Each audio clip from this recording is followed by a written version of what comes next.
ನಮಸ್ಕಾರ ಸ್ನೇಹಿತರೆ. ಪಹಲ್ಗಾಮ್ನ ಹೇಡಿತನದ ದಾಳಿ ನಡೆದು ಒಂದು ವಾರ ಕಳೆಯೋಕೆ ಬರ್ತಾ ಇದೆ. ಜಮ್ಮು ಕಾಶ್ಮೀರ ಪೊಲೀಸ್ ನಡೆಸ್ತಾ ಇದ್ದ ತನಿಖೆಯನ್ನ ಈಗ NIA ಕೈಗೆತ್ಕೊಂಡಿದೆ.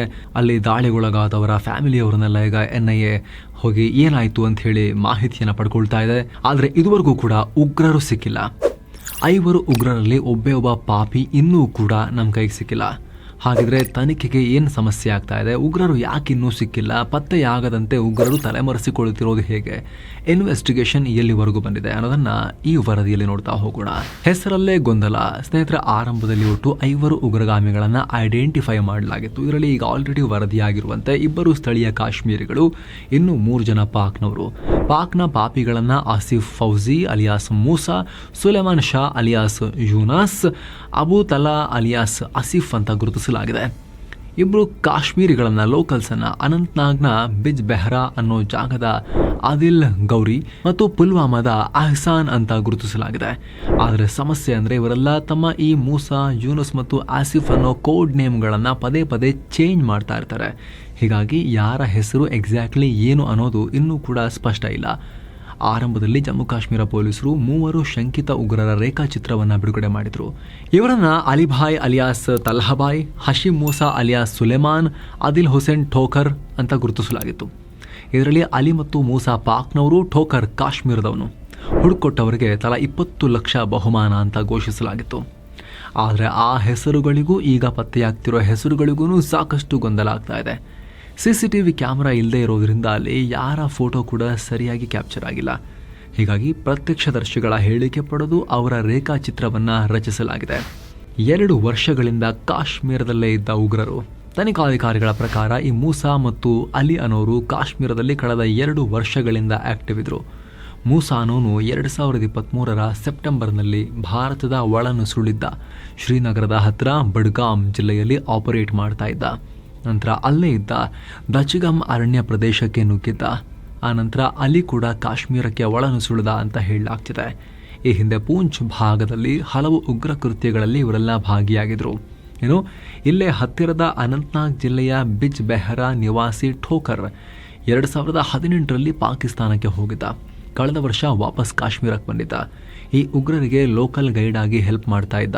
ದಟ್ಟಾರಣ್ಯ ಪರ್ವತಗಳಲ್ಲಿ ಈ ಉಗ್ರರು ದಚಿಗಮ್ನಿಂದ ತ್ರಾಲ್ ಪ್ರದೇಶಕ್ಕೆ, ನಂತರ ಹಾಗೆ ಪಹಲ್ಗಾಮ್ಗೆ ನಡ್ಕೊಂಡೇ ಬಂದಿರಬಹುದು ಅನ್ನೋ ಮಾಹಿತಿ ಇದೆ.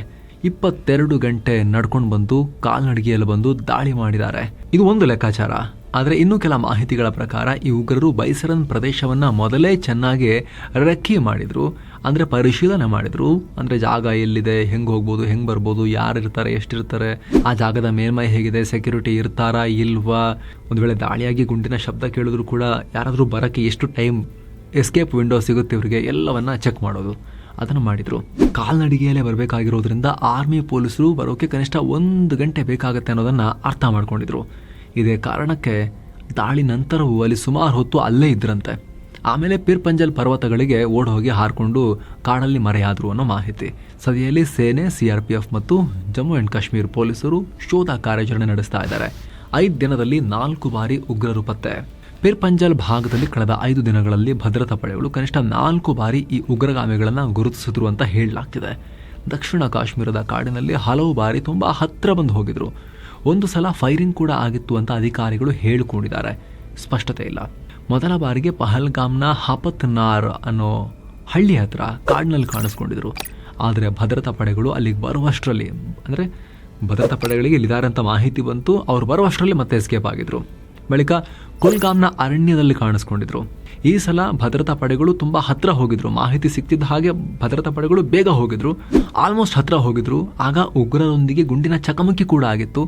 ಆದರೆ ಎಗೇನ್ ಅಲ್ಲೂ ಕೂಡ ಮತ್ತೆ ಕಾಡಲ್ಲಿ ಮರೆಯಾದ್ರು ಅಂತ ಮಾಹಿತಿ. ನಂತರ ಈ ಉಗ್ರ ಗುಂಪು ತ್ರಾಲ್ ಪರ್ವತಗಳ ತುದಿಯಲ್ಲಿ ಮತ್ತು ಕೊಕರ್ನಾಗ್ ಭಾಗದಲ್ಲೂ ಕೂಡ ಕಾಣಿಸ್ಕೊಂಡಿದ್ರು. ಅಲ್ಲಿ ಒಂದಷ್ಟು ಜನ ಮಾಹಿತಿ ಕೊಟ್ಟಿದ್ರು, ಇದ್ರ ಬಗ್ಗೆ ಇಲ್ಲಿದ್ದಾರೆ ಅಂತ ಹೇಳಿ ಮಾಹಿತಿ ಕೊಟ್ಟಿದ್ರು ಅನ್ನೋ ಮಾಹಿತಿ. ಆದರೆ ದಟ್ಟ ಅರಣ್ಯ ಮತ್ತು ಉಗ್ರರ ಅತ್ಯಂತ ಎಚ್ಚರಿಕೆ ನಡೆಗಳು ಅವ್ರನ್ನ ಪತ್ತೆ ಹಚ್ಚೋಕೆ ಕಷ್ಟ ಆಗ್ತಿದೆ. ಒಂಥರ ಬೆಕ್ಕು ಮತ್ತು ಇಲಿಯ ಆಟ ಆಗಿ ಹೋಗಿದೆ ಅಂತ ಅಧಿಕಾರಿಗಳೇ ಹೇಳ್ತಿದ್ದಾರೆ. ಊಟ ಕದ್ದು ಓಡಿದ್ದ ಉಗ್ರರು. ಸ್ನೇಹಿತರೆ, ಪಾಪಿಗಳು ತುಂಬಾ ಕೇರ್ಫುಲ್ ಆಗಿದ್ದಾರೆ. ಸಾಮಾನ್ಯವಾಗಿ ಉಗ್ರರು ಆಹಾರ ಸಾಮಗ್ರಿಗಾಗಿ ಹಳ್ಳಿಗಳಿಗೆ ಬರ್ತಾರೆ, ಇಲ್ಲ ಕೆಲವೊಮ್ಮೆ ತಮ್ಮ ಲೋಕಲ್ ಕಾಂಟ್ಯಾಕ್ಟ್ಗಳ ಮೂಲಕ ಸಪ್ಲೈ ತಗೊಳ್ತಾರೆ. ಇದರಿಂದ ಹ್ಯೂಮನ್ ಇಂಟೆಲಿಜೆನ್ಸ್ ಪತ್ತೆ ಆಗುತ್ತೆ. ಅಂದರೆ ಅಲ್ಲಿನ ಸ್ಥಳೀಯರು, ಇನ್ಫಾರ್ಮರ್ಗಳು ಪೊಲೀಸರಿಗೆ ಮಾಹಿತಿ ಕೊಟ್ಬಿಡೋ ಚಾನ್ಸಸ್ ಇರುತ್ತೆ. ಆದರೆ ಈ ಉಗ್ರರು ಯಾವುದನ್ನು ಮಾಡ್ತಿಲ್ಲ. ಇದೇ ಕಾರಣಕ್ಕೋಸ್ಕರ ತುಂಬ ಕೇರ್ಫುಲ್ಲಾಗಿ ದೂರದಲ್ಲಿ ಒಂಟಿ ಮನೆ ಇರೋ ಕಡೆ ಆಹಾರ ತಗೊಂಡು ಹೋಗ್ತಾ ಇದ್ದಾರೆ.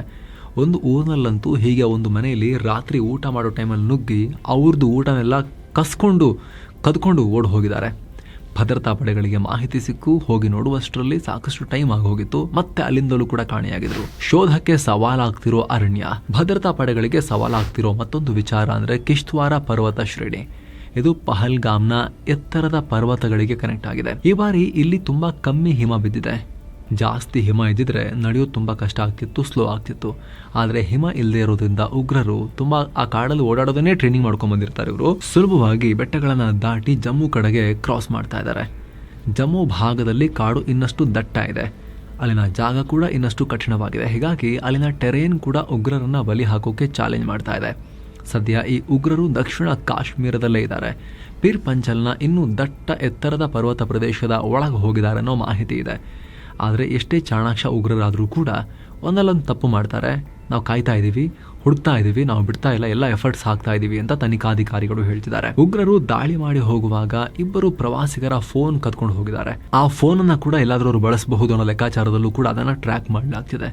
ಆದರೆ ಕದ್ಕೊಂಡು ಹೋಗಿರೋ ಫೋನನ್ನು ಇಷ್ಟು ಟೈಮ್ ಆದಮೇಲೆ ಆನ್ ಮಾಡಿ ಬಳಸಿ ಸಿಕ್ಕಾಕೊಳ್ಳೋಕ್ಕೆ ಅಷ್ಟು ಮೂರ್ಖರ ಇಷ್ಟೆಲ್ಲ ಪ್ರಯತ್ನ ಪಟ್ಟಿರೋರು ಬಳಸೋದಾಗಿದೆ. ಸ್ಟಾರ್ಟಿಂಗ್ನಲ್ಲೇ ಬಳಸಿ ಅದರ ಬಿಸಾಕಬೇಕಾಗಿತ್ತು. ದಾಳಿಯಾಗಿ 3-4 ದಿನ ಎಲ್ಲ ಕಳೆದ ನಂತರ ಅವರನ್ನೇ ಹುಡುಕ್ತಿರೋ ಟೈಮ್ನಲ್ಲಿ, ಎಲ್ಲ ಕಡೆಯಿಂದ ಸುತ್ತುವರಿತಿರೋ ಟೈಮ್ನಲ್ಲಿ ಇದನ್ನು ಆನ್ ಮಾಡ್ತಾರ, ಬಹಳ ಅನುಮಾನ. ಪಾಕ್ ನಂಟಿಗೆ ಸಿಕ್ತು ಡಿಜಿಟಲ್ ಸಾಕ್ಷ್ಯ. ತನಿಖೆ ವೇಳೆ ಪಾಕ್ ನಂಟಿರೋದು ಖಚಿತ ಆಗ್ತಾ ಇದೆ. ಉಗ್ರರು ಸುಧಾರಿತ ಸ್ಯಾಟಲೈಟ್ ಫೋನ್ಗಳನ್ನು ಬಳಸ್ತಾ ಇದ್ರು.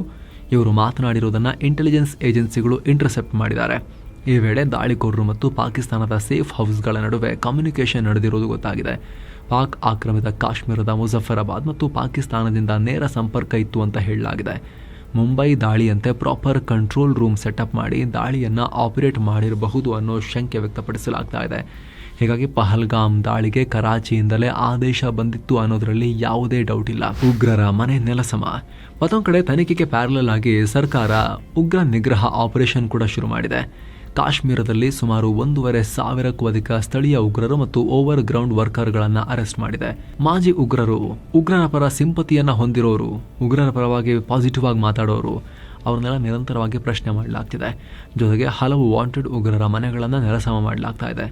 ಇದುವರೆಗೂ ಈ ರೀತಿ 9 ಉಗ್ರ ಮನೆಗಳನ್ನು ಧ್ವಂಸ ಮಾಡಲಾಗಿದೆ. ಸ್ಫೋಟಕ ಇಟ್ಟು ಉಡಾಯಿಸ್ತಾ ಇದ್ದಾರೆ. ಪಹಲ್ಗಾಮ್ ಪಾತಕಿ ಲಷ್ಕರ್ ಉಗ್ರ ಆದಿಲ್ ಅಹಮದ್ ಠೋಕರ್ ಮನೆ ಕೂಡ ನೆಲಸಮ ಆಗಿದೆ. ಅಲ್ಲದೆ ಸುಮಾರು 14 ಸ್ಥಳೀಯ ಉಗ್ರರ ಹೆಸರನ್ನು ಬಯಲು ಮಾಡಲಾಗಿದೆ. ಇವರಿಗೂ ಪಹಲ್ಗಾಮ್ ದಾಳಿಗೂ ನಂಟಿದೆಯಾ ಅನ್ನೋದನ್ನು ಕೂಡ ಪತ್ತೆ ಹಚ್ಚಲಾಗ್ತಾ ಇದೆ. ಆರಂಭದಲ್ಲಿ ಜಮ್ಮು ಕಾಶ್ಮೀರ ಪೊಲೀಸರು ನಡೆಸ್ತಾ ಇದ್ದ ತನಿಖೆಯನ್ನು 5 ದಿನಗಳ ಬಳಿಕ NIA ಅಧಿಕೃತವಾಗಿ ಕೈಗೆ ತಗೊಂಡಿದೆ. DIG ನೇತೃತ್ವದ ತಂಡ ತನಿಖೆ ನಡೆಸ್ತಾ ಇದೆ. ಇದುವರೆಗೂ 42ಕ್ಕೂ ಅಧಿಕ ಪ್ರತ್ಯಕ್ಷದರ್ಶಿಗಳ ಹೇಳಿಕೆ ಪಡೆಯಲಾಗಿದೆ. ಸದ್ಯ ಸೀಕ್ವೆನ್ಸ್ ಆಫ್ ಈವೆಂಟ್ಸ್ ಅಂದರೆ ಘಟನಾವಳಿಗಳನ್ನು ಮರುಸೃಷ್ಟಿ ಮಾಡಿ ಒಂದು ಅಂದಾಜಿಗೆ ಬರೋ ಪ್ರಯತ್ನ ನಡೆಸಲಾಗ್ತಾ ಇದೆ. ಸಂತ್ರಸ್ತರು ಘೋರ ದಾಳಿಯಿಂದ ಆಘಾತಕ್ಕೆ ಒಳಗಾದರು. ಅವರಿಗೆ ಜಾಸ್ತಿ ವಿವರಿಸೋಕ್ಕೂ ಆಗ್ತಾ ಇಲ್ಲ. ಆದರೆ ಈ ದಾಳಿ ನಡೆದ ಟೈಮ್ನಲ್ಲಿ ಸೇನೆಯ ಲೆಫ್ಟಿನೆಂಟ್ ಅಧಿಕಾರಿಯೊಬ್ಬರು ಕೂಡ ಇದ್ರು. ಇವರು ತಮ್ಮ ಫ್ಯಾಮಿಲಿ ಸೇವ್ ಮಾಡೋದಲ್ಲದೆ ಘಟನೆಯನ್ನು ವಿವರವಾಗಿ ಎಕ್ಸ್ಪ್ಲೇನ್ ಮಾಡ್ತಿದ್ದಾರೆ. ಹೀಗಾಗಿ ಇನ್ವೆಸ್ಟಿಗೇಷನ್ಗೆ ತುಂಬ ಸಹಾಯ ಆಗ್ತಿದೆ ಅಂತ ಹೇಳಲಾಗ್ತಿದೆ. ಅಲ್ಲದೆ ಘಟನೆ ವೇಳೆ CCTV ದೃಶ್ಯಾವಳಿ ಇಲ್ಲದೆ ಹೋದರೂ ಕೂಡ ಸ್ಥಳೀಯ ಫೋಟೋಗ್ರಾಫರ್ ಒಬ್ಬರು ಈ ಟೈಮ್ನಲ್ಲಿ ಮರ ಹತ್ತಿ ಬಚಾವಾಗಿದ್ರು. ಈ ಸಮಯದಲ್ಲಿ ಆತ ಮಹತ್ವದ ವಿಡಿಯೋಗಳನ್ನು ಸೆರೆ ಹಿಡಿದಿದ್ದಾರೆ. ಹೀಗಾಗಿ ಈ ಸಾಕ್ಷ್ಯಗಳು ಕೂಡ ತನಿಖೆಗೆ ತುಂಬ ಹೆಲ್ಪ್ ಮಾಡ್ತಿವೆ. ಇದೆಲ್ಲ ಆದಷ್ಟು ಬೇಗ ಆಗಲಿ.